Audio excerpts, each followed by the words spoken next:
여러분, 갓 20살 된 혈기왕성한 저에게 상상조차 할 수 없었던 악마 같은 새언니가 나타났습니다. 위로 오빠 둘둔 막내딸로 온 가족의 사랑을 듬뿍 받으며 자랐던 저에게 그 여자는 그야말로 재앙 그 자체였죠. 첫째 오빠가 그 사이코 같은 여자랑 결혼한다고 했을 때부터 불길한 예감이 스멀스멀 올라왔습니다. 겉으로는 천사 같은 얼굴을 하고 있지만 속은 아주 시커먼 뱀 같은 여자라는 걸 첫 만남부터 느꼈거든요. 패밀리 레스토랑에서 처음 봤을 때 저한테 돼지 되겠네라고 싸가지 없이 내뱉던 그 말투. 그때 이미 제 고난의 시대가 시작됐음을 직감했어야 했습니다. 결혼 후 그 여자의 본색은 더욱더 악랄하게 드러났습니다. 제 방은 마치 쓰레기 처리장처럼 함부로 뒤지고 조금이라도 심기가 불편하면 저한테 악을 쓰며 히스테리를 부려댔죠. 제가 아파서 끙끙 앓아 누워도 꾀병 부리지 말라며 매몰차게 외면하기 일수. 심지어 제가 없는 틈을 타서 친구들을 불러 광란의 파티를 벌이기도 했습니다. 정말이지 인간으로서 최악의 모습을 보여주는 여자였어요. 하지만 여기서 끝이 아니었습니다. 그 여자는 아주 간악한 술수에 능한 여우였죠. 제가 몰래 하소연하려고 일기라도 쓰면 귀신같이 알아채서 찢어버리고 증거라도 남기려고 녹음을 시도하면 제 전자기기를 모조리 박살 내버리는 악랄함을 보였습니다. 정말 잊을 수 없는 건 제가 맹장이 터져 응급실에 실려갔을 때였습니다. 칼로 배를 쑤시는 듯한 극심한 고통 속에서 그 여자를 애타게 불렀지만 돌아오는 건 싸늘한 침묵뿐. 나중에 오빠한테는 제가 엄살을 부린 거라고 뻔뻔하게 거짓말까지 하더군요. 그때 정말 그 여자를 두 눈으로 똑똑히 지켜보고 싶었습니다.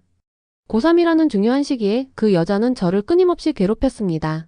공부하려고 책만 펴면 요란하게 소리를 지르거나 일부러 볼륨을 크게 틀어놓고 TV를 보는 등 온갖 악의적인 방법으로 제 집중력을 흐트러뜨렸죠.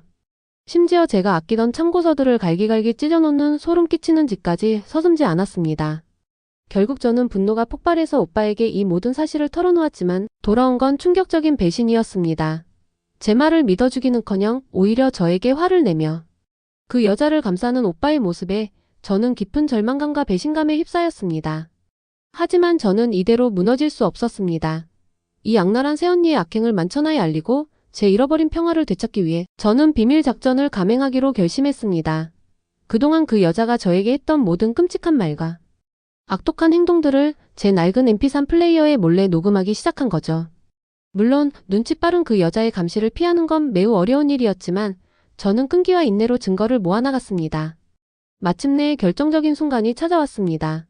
제가 몰래 녹음한 새언니의 악행이 담긴 파일을 떨리는 손으로 가족들에게 들려준 것입니다.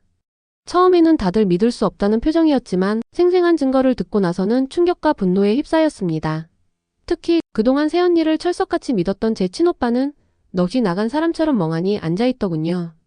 결과는 극적이었습니다. 만천하에 드러난 악행 앞에서 새언니는 더 이상 가면을 쓸 수 없었습니다. 결국 그 악랄한 여자는 저희 집에서 쫓겨나는 신세가 되었죠. 후련하냐고요?